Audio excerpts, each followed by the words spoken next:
The girl went to the boxing gym. As soon as she struck a pose got kicked away, the guy behind her took the opportunity to produce milk. Though she is pretty and adorable, she refuses to be outdone. So she counterattacks surprisingly. This wasn't just any boxing gym, it specialized in training assassins. Since she is the only girl there, men force her to do all the dirty work. However, she refused to back down. Her decision be in a boxing gym wasn't only driven by desire, instead she is leaving here because she wants to become strong. Avenge her father. Name is Yun Xiao. Just a month ago, Xiao was 10th grade student. Her life was constantly under the watchful eye of the police. Due to her father being a wanted fugitive, she's always under surveillance. Not only do her classmates avoid her, but even teachers suggest she should quit school. Such a life forced her to the end. Frustrated, she returned to the classroom. A bully mocks her as a gangster's daughter and puts a bag of flour on her desk, mentioning her father's involvement in drugs. Faced with the ridicule of your classmates this time, she didn't want to hold back anymore. So she grabs the flour and hurls it at girl. A fight ensues, pitting Zhao against 4 classmates. Despite being shoved against a wall, she fights back alone, takes down 3 of them. When a classmate pulls a pencil as threat, Zhao swiftly deals with her. She makes it clear that she won't be bullied. The classroom falls silent as the once arrogant girls tremble in fear. Who thought even criminals' daughters would know how to fight like that, proving she can handle herself. Jia grabs her bag and leaves. The teacher rushes in, but Jia hands over her name tag and drops out before the school can kick her out. On her way back home, she got frustrated by the chasing police officer, so she smashes the cop car's side mirror. As he watches her, the police give chase, but she outmaneuvers them and makes it back home. There's a cake and flowers from her father, Mr. An Hun, but she kicks them aside. She has been living alone for a while, but her father never talked to and even stopped responding to her calls. It was because he trying to stay out of the radar as much possible. Frustrated by the negativity surrounding her, she vents her anger on him, holds him responsible for all the hardships in her life. In a fit of emotion, she declares him dead to her, feeling guilty. Mr. Dong Hun visits her at night, but outside her apartment an unknown person approaches him. Hearing noises, Xiao tries to open the door, but Mr. Dong Hun tightly grips the handle to shield her from stranger. The assailant shoots him and Xiao witnesses her father's death. After the assailant leaves, Xiao opens the door, only to discover her father lifeless on her doorstep. She tries to wake him up, but he's already gone. At Mr. Don Hun's funeral, his friend and boss Mr. Choi Muen pays his respects to the departed. He is the biggest gangster in the city, seeking justice for her father. Jawa goes to the police station. Sadly, they lack evidence and can't proceed with the investigation. Left with no choice, Ja turns to Mr. Muen for help. When she shares her plan for revenge, Muen gives her a knife and demands she kill him. Frightened, Jai will hesitates, so Mujin slaps her, making her understand that she can't avenge her father without knowing how to take a life. Though he refuses further assistance, Ja remains determined to seek revenge. At night, a knock echoes her door. Fearful, she stays silent, prompting the man to depart. After he leaves, Xiao follows him, but he speeds away in his car. Determined for revenge, Xiao uses a blurry CCTV photo to identify the murderer. A mysterious caller claims knowledge of the man. However, upon confrontation, they reveal themselves as mere troublemakers. They rob her and start tormenting her. As she passes out, they kidnap her. Before things escalate, Muing intervenes and saves her. Witnesses Jai was resolved. He decides to assist her. He takes her to a boxing gym where future assassins are trained. Instead of teaching her, the boys treat as a maid. Some even attempt to take advantage, but Jai will stand strong and refuses to back down. Chi will persists in her training, becoming Mun's student. He instructs her on striking an opponent's vital points for victory. Practicing together, Xiao inadvertently leaves an impression on Muen by hitting him in the chest during a sudden attack in high stakes boxing competition involving 20 fighters. Xiao uses Muen tactics. She targets vital areas like lips, eyes, and genitals to defeat each opponent. Advancing through the rounds, she faces the final opponent, Gang Jie. The confrontation turns brutal, with Gang Jie initially dominating. He chokes her with a chain and hurls her against the fence. The tide shifts several times until Ja stages a comeback using her combat skills. In a pivotal moment, She delivers a decisive elbow strike to Genji's face. It makes him unconscious. Mr. Muin declares Zhao the victorious winner of the intense match. When Genji wakes up, he decides to take revenge on Jiao for his humiliation. While she is bathing, he drugs her water. When she is under the drug's influence, she enters her room with his friend to sexually assault her. At first, Jiao is unable to defend herself. However, when her father's ash pot falls and breaks, she picks up the glass piece and stabs the friend. She then escapes the room with GJ following her. A hammer, he breaks her arm. But before can do anything further, men gather around him. For attacking Jiao, Muin decides to cut one of his limbs. In the end, he slashes his face as a punishment. Mr. Muin then has a meeting with Jiao and tells her that she is now considered dead in the eyes of world. From now on, she will be going by the name Oyen. Muin passes her the gun left by murderer at the scene, which they managed to recover. He discloses that a police officer is Mr. Don Hun's killer, but beyond that there's no further information. Taking this to heart, 11 would diligently improves her combat abilities.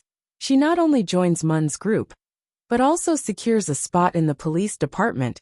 He promises unwavering loyalty to the organization. It is decided that if she ever betrays them, they can eliminate her. Without hesitation, years roll by and Jai stays committed to her job as a cop. One day she embarks on a mission to arrest drug dealer named Park Chang-gu in the ACT. Inside a building she spots in conducting a deal. Meanwhile, her lookout associate tells her that mission coincides with a narcotics department sting operation involving another undercover cop. Despite knowing the complexity of the situation, Xiu doesn't back down. She smashes through the room's glass window. She is ready to apprehend Chang. Chaos erupts as a fight insists between Xiu and the gangsters. Thanks to her combat skills, Xiu successfully arrests the drug dealer. However, her interruption frustrates Sergeant John Peldo. He steps in and demands Jiao to let him arrest Park Chang. Xia refuses initially. However, when she receives confirmation about Pilo's mission, she reluctantly lets the drug dealer go with him. As she prepares to leave, Pildo expresses a wish to never cross paths with her again. He is clearly annoyed by the interference. Xiu faces the consequences of her mission interruption when Shat Ho, the head of Narcotics Bureau, calls her into the office. Interestingly, Zhou is the same hooded man who had visited Jiao after her father's death. As he reads through JAA's file, discovers that she had applied to the Narcotics Bureau twice before, but her applications were rejected. However, seeing her determination and realizing she's on a personal quest, he recognizes her potential and approves her application. This decision doesn't sit well with Sergeant Peldo, who's visibly displeased to see her. Show goes on inform Pildo that not only will Jai be joining the department, but she will also be his new partner. Later, Pildo digs into Shango's case and stumbles upon a lead regarding another dealer named Mango. They head to Mango's building with orders for Jiao to make the arrest. When stopped by a security guard, Jiao swiftly uses her combat skills to take him down. Amid Jai's confrontation with the goons, Pildo starts getting concerned about her delay. He decides to enter the building and is astonished to find that Zhao has single-handedly subdued several men. Mango gets caught, but he remains tight-lipped about the new drugs and his supplier. While Pildo searches for the drugs, Jai scour the bar. She discovers a bottle containing the new substance. Mango was brought in for interrogation, but he adamantly refuses to tell the supplier's name. According to him, the person who supplies him with drugs is scary. He is the guy who you don't want to mess up. The scene shifts to a pub, revealing the supplier of new drug to be none other than Gang J. Despite his prior dismissal from the organization, Gang J has resurfaced in this illicit business. In the midst of everything, Zai Wood delves into the database and uncovers her father's case file. The records reveal that during Mr. Dong Hun's murder, Officer Zhou was engaged in a different operation. Once again, Jai faces a frustrating dead end in her quest for revenge. Her father, meanwhile, Mujin, decides to pay a visit to his drug-making facility. The narcotics department catches wind of this intel prior to the mission briefing. The fees of all the team members are taken away. In the briefing, Xiao learns that the target for today's operation is none other than Mr. Mujin. The police have been monitoring him through hidden cameras installed in his hotel. However, Xiao faces a dilemma.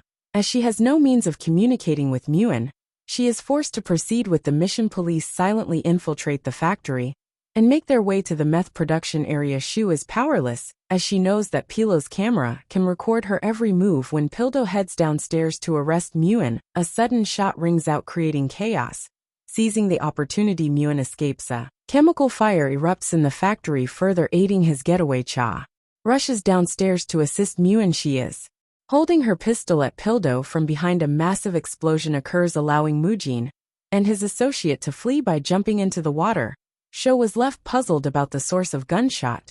During the investigation, Sho assists in finding a gun presumed to be the one used in the shooting. Gun bears a scratch similar to the one recovered from Dong Hun's murder. It's revealed that Jai will use the pistol to distract Pildo and enable Mun's escape. Still uncertain about the gunshot, Joe checks his team members' weapons to ensure none of them fired the shot. To his dismay, he finds no evidence among them. Angry over the raid, Muen instructs his right-hand man Taju to track down the culprit responsible for leaking their information. Shu takes the initiative and calls Muen to ensure he's safe. During the conversation, she confesses to firing the pistol and intentionally leaving the gun behind. Her motive is to unveil the truth surrounding pistol's owner, who she thinks is her captain. Jo Shio also reveals the existence of hidden cameras in Mun's hotel that tipped off the police about their plans at the factory. Following Mun's orders, all the cameras are located and disabled. This action leaves Joe and his team at a frustrating dead end in their investigation. On the other hand, GJ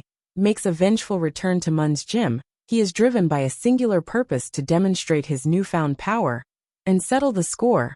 What unfolds is a brutal bloodbath, with GJ inflicting pain on the gym members, just as he experienced. Tayu in particular becomes a target. Kong Jae breaks his arm as an act of revenge. The police are alerted to crime scene, prompting Zhao to visit the gym. The sight of aftermath leaves her visibly shaken, anxious. She turns to Pildo, questioning whether Muen was among the casualties. She breathes a sigh of relief upon learning that Muen wasn't present at the gym during attack. Meanwhile, Muen reviews the CCTV footage of the gym and discovers Genji's role in the attack. 4 of the organization members died during the funeral. Shio attends to catch a brief glimpse of Mujin. It was to ensure he unharmed. On her way back, she unexpectedly encounters Pildo, but her helmet conceals her identity. Mr. G visits Mu and emphasizes that he won't give up until he is behind bars. Despite the warning, Muen remains confident that Joe can never catch him. As they review evidence at the office, Pildo gets word from a colleague about CCTV footage revealing Gongji's involvement in the gym incident. Shu was taken aback to realize that the person who had previously tried to take her life has returned with even more power. Meanwhile, the team uncovers Genji's prior ties to Muen and his gym. Through old connections, Pil assumes Muen will lay low after the incident. But Mr. Joe, knowing Muen well, is certain that he won't stop until he exacts his revenge. It's clear Joe has a deep understanding of Mujin's mindset. As anticipated, Mujin instructs Taju to track down Gang Jae. He is unable to bear witnessing his organization crumbling.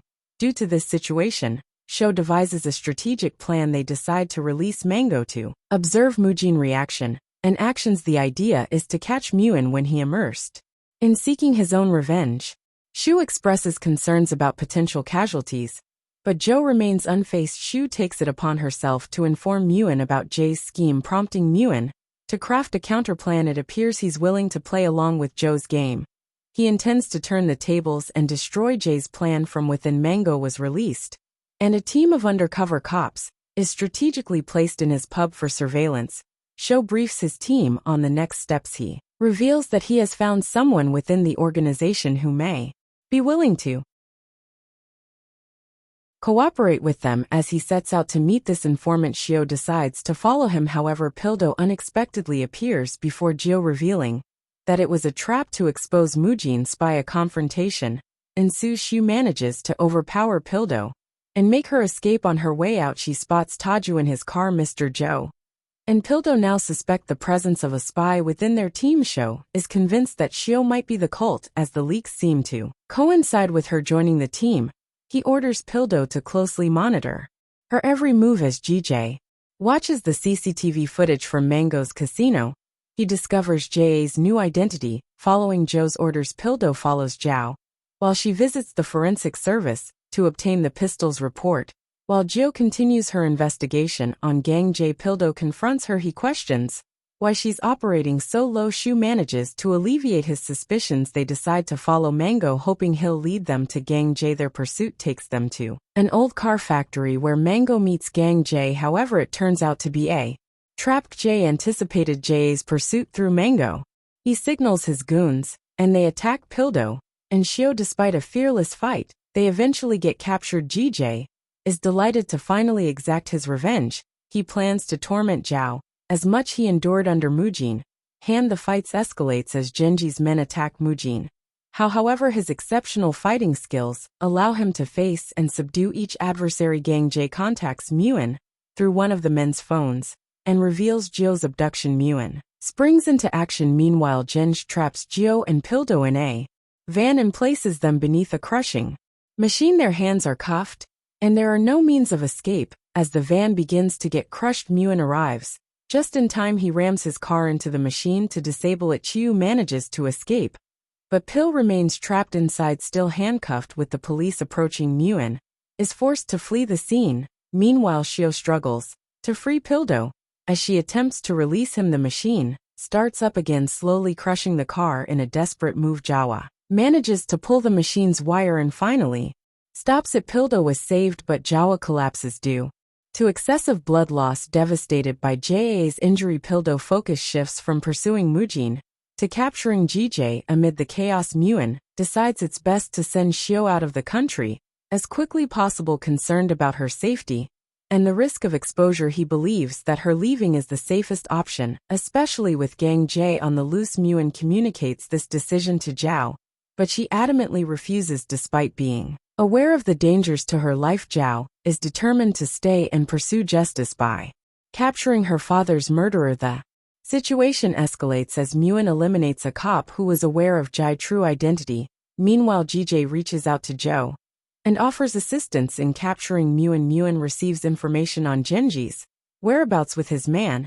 He moves to confront him. Unbeknownst to them, the police lie in wait, planning to catch them. In the act, a fierce battle erupts between the two gangs, resulting in Mujin finally overpowering GJ. Despite Genji's attempts to flee, Muin relentlessly pursues him. In the meantime, police successfully arrest the remaining gang members. Chiyu arrives at the scene and witnesses Muin chasing GJ. A brutal confrontation ensues between the two. Mu manages to wound GJ, momentarily gaining the upper hand. However, GJ seizes an opportunity and strikes back. He viciously stabs Mujin multiple times before GJ can deliver the fatal blow. Zhao intervenes. She fires her weapon, allowing Muin to escape despite Captain Zhou cornering him at gunpoint. Muin managed to flee, aided by Taiyu. Meanwhile, Gang Jae threatens to expose her identity. Pildo arrives, but before Gang Jae can reveal the truth, Jia shoots him and silences him forever. The situation takes a drastic turn as Mujin's life hangs in the balance. Due to severe blood loss, unable to seek help from a hospital, he turns to an associate and a retired doctor residing in a temple. Meanwhile, Shu was taken aback when she receives a letter from the late Gang Jae. Inside, she finds a picked picture of her father alongside Ge, who's donning a police uniform. Upon receiving a call from Mujin, Shu visits him at the temple and questions him about the photograph. It's during this conversation that Muin discloses a startling revelation. Mr. Don Hun was actually a cop sent by Ge to infiltrate their organization. However, Dong Hun betrayed Ge and sided with them, leading to his eventual demise. By Ge, Muin admits to lying Jio in order to strengthen her resolve. He hoped it would fuel her determination to seek retribution for her father's murder. Meanwhile, Kei returns intoxicated from a night out with Pildo. As he sits down, is viciously attacked and stabbed multiple times by an unknown assailant. Chiyu arrives at the location and is alarmed to find blood on the doorknob. Upon entering, Gyu, in a state of panic, mistakes Jio for his attacker and fires a shot at her. Pildo, hearing the gunshot, rushes to the scene. Instead of giving aid, Chiyu confronts Gyu and presses a dagger against his throat. She demands answers about her father's fate 5 years ago. At this moment, Kei realizes Jai was true identity as his best friend's daughter. He reveals that Mr. Don Hun was an undercover cop embedded in Mun's organization before he can disclose the complete truth. Pildo arrival forces Gyu to hand Zhao evidence of her father's loyalty to the police until his tragic end as Jio escapes. Just before Pildo arrives, he catches a glimpse of her backpack. Upon inspecting it, Shu discovers letters, penned by Mr. Dong Hun. Until the day of his demise, letters unveil Dong Hun's unwavering loyalty to the police. It is revealed that Dong Hun had gifted Mujin a lighter with hidden tracker. It leads Muen to discover Dong Hun's betrayal. It is because of this he subsequently murders him with his own firearm. Shattered by the revelation that she unknowingly aided her father's killer, Jio has a mental breakdown. She pulls over her car, venting frustration and anger by striking herself. After composing herself, she removes the organization's tattoo from her chest, ready to take revenge. The situation grows dire as Gu remains hospitalized. Meanwhile, Muen receives word from his lawyer that Jio was spotted near Gu's residence, hinting that she might have uncovered the truth. Xiao, having tended to her wounds, prepares to depart. She takes her father's ashes and the dagger Muen gave her to avenge father's killer. As she steps out, she's ambushed by a assailant who forcibly drag her back into the house. They attempt to drown her in the bathtub. However, Jawa fiercely fights back, unleashing an intense struggle. At the same time, Taju enters Ja's house with the intent of eliminating her. He reveals the truth about Mun's act of murdering her father. Due to betrayal, a fierce battle erupts between them, marked by attacks and evasions. Despite the odds, Ja manages to overpower Taju. He ultimately ends his life in the midst of intense confrontation. The situation takes a complex turn as Muen willingly surrenders himself to the police, prove his innocence in Gongji's murder. In the interrogation room, Shu confronts Muen, insisting he must face consequences for his actions. The police possess Mu Jin's dagger and his fingerprints as evidence linking him to Genji's murder. Xiao believes that justice will finally catch up with him. However, Xiao discreetly removes the evidence from room and informs Muen about the altered situation. Simultaneously, Pil discovers CCTV footage showing Jio near Gu's residence. It leads everyone to suspect she's the one who attacked him. Despite their efforts to detain her, Xiao manages to evade capture with the evidence against Muen removed. The police find themselves powerless, believing Jio is still on their side. Mujin returns to the gym, only to discover Taja's lifeless body. It dawned on him that Jio had manipulated the evidence to confront and eliminate him herself. Meanwhile, Pildo learns from Captain Gu how Muen manipulated Xiao. Within the organization, Xiao was eventually caught and taken to the hospital. Despite her attempts to escape, Pildo intercepts her. He emphasizes the dangers of pursuing Mujin alone. Shu, fully aware of the risks, remains determined to take matters into her own hands. With no other choice, Pildo handcuffs himself to Jio. Suddenly, they are ambushed by Mun's man. Despite the difficult situation, they manage to escape. During their time together, Pildo tends to Ja's wounds, fostering a connection that makes Ja realize she's not entirely alone. As the night unfolds, Pildo persuades Jio to consider arresting Mujin, aligning with her father's wishes. The budding connection between them is abruptly shattered the following day when Muen, furious at Ja's resistance, kills Pildo in her presence. Devastated, Jawa seizes Pilo's gun and flees. Consumed by a thirst for vengeance, she arrives at Mun's hotel, sparking a brutal confrontation with his man armed with Pilo's gun. Ja relentlessly takes down each assailant. The showdown culminates in a face-to-face encounter with Mujin. In a defiant moment, Swa claims she was initially willing to surrender, but now chooses to embrace a monstrous path for revenge. A final intense battle unfolds, leading Jio, critically injured in a decisive moment. She seizes Muen's dagger and stabs him, momentarily subduing him. As Muen picks up a pistol in final desperate move, it's revealed the magazine is empty. Seizing the opportunity, Shu delivers a fatal blow, stabbing Muen in the chest and bringing an end to the long-standing conflict. Remember to subscribe my channel, and we will see you next time.